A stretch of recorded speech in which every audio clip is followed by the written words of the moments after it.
మామూలుగా అయితే నేను ఎప్పుడు కూడా జన్మదినాన్ని పెద్దగా జరుపుకోను. నేను రాజకీయాల్లో 45 ఏళ్లు ఉన్నాను. అయినా కూడా ప్రతి ఒక్కరు అభిమానిస్తారు. మీ గుండెల్లో స్థానం కావాలని కోరుకున్నాను తప్ప ఇలాంటి వేడుకలు కాదని మరొక్కసారి మీ అందరికీ విజ్ఞప్తి చేస్తున్నా. మీరందరూ ఒక్కసారి గుర్తుపెట్టుకుంటే ఈరోజు మన గూడూరు తిరుపతి పార్లమెంట్లో రేపు జరిగే ఎన్నికల్లో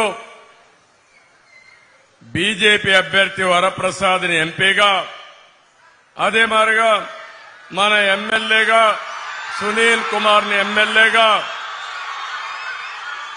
గెలిపించమని కోరడానికి వచ్చాను.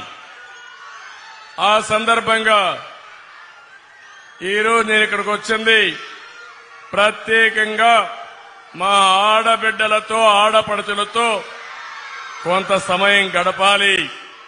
నేను ఏం చేయబోతున్నానో ఒక్కసారి మీకు చెప్పాలి. ఏం చేశానో కూడా ఒక్కసారి మీకు గుర్తు చేయాలి. నేను ఒకే ఒక విషయం చెప్తున్నాను. నేను ఈ రాష్ట్రంలో ఎవరికీ దక్కని గౌరవం నాకు దక్కింది. తెలుగు జాతిలో మీరు ఒక్కసారి చూస్తే సుదీర్ఘంగా రాజకీయాల్లో ఉన్నాను. 14 సంవత్సరాలు, అటు సమైక్య ఆంధ్రప్రదేశ్లో 9 సంవత్సరాలు, 14-19 నవ్య ఆంధ్రప్రదేశ్లో ముఖ్యమంత్రి, రెండూ కలుపుకుంటే 14 సంవత్సరాల ముఖ్యమంత్రి అయ్యాను. ఈ గౌరవం ఎవ్వరికీ దక్కలేదు. మళ్లీ ఈ రికార్డు బ్రేక్ చేయాలంటే 2 రాష్ట్రాలు కలవు. ఈ రికార్డు బ్రేక్ చేసే పరిస్థితి లేదు. అది మీరిచ్చిన నాకు గౌరవం అని మరొక్కసారి ఆడబిడ్డలందరికీ విజ్ఞప్తి చేస్తున్నా. 15 సంవత్సరాల అపోజిషన్ పార్టీ లీడర్గా ఉన్నాను. హైదరాబాద్ లో సమైక్య ఆంధ్రప్రదేశ్లో 10 సంవత్సరాల అపోజిషన్ పార్టీ లీడర్గా ఉన్నాను. కష్టాలు, నష్టాలు, బాధలు, ఇబ్బందులు తెలిసిన వ్యక్తిని. ఎప్పుడు కూడా ఎక్కడ కూడా నేను బ్యాలెన్స్ తప్పలేదు. నా ఆలోచన ఒకటి, అధికారంలో ఉన్నా ప్రతిపక్షంలో ఉన్నా ఈ పేదవాళ్ళని అభివృద్ధి చేయాలనే ధ్యేయం తప్ప నాకు వేరే కోరిక ఆలోచనే లేదని చెప్పి నేను మీకు తెలియజేస్తున్నా. నేను బ్రతికేది ఈ పేదవాళ్ల కోసం, తెలుగు జాతి కోసం అని మరొక్కసారి మీకు విజ్ఞప్తి చేస్తున్నా. అదే సమయంలో నేను ఒకటే ఆలోచించాను.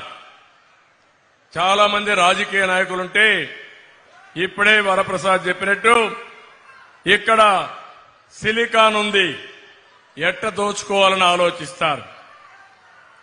స్వర్ణముఖి రివర్ ఉంది, అందులో ఇసుక ఏ విధంగా దోచుకుని తద్వారా డబ్బులు ఏ విధంగా సంపాదించాలని ఆలోచిస్తారు.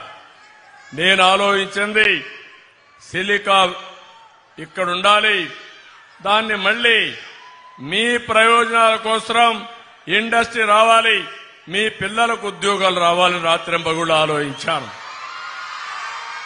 స్వర్ణముఖి నదిలో చూస్తే ఎక్కడికక్కడ చెక్ డ్యాములు కట్టి భూగర్భ జలాలు పెంచి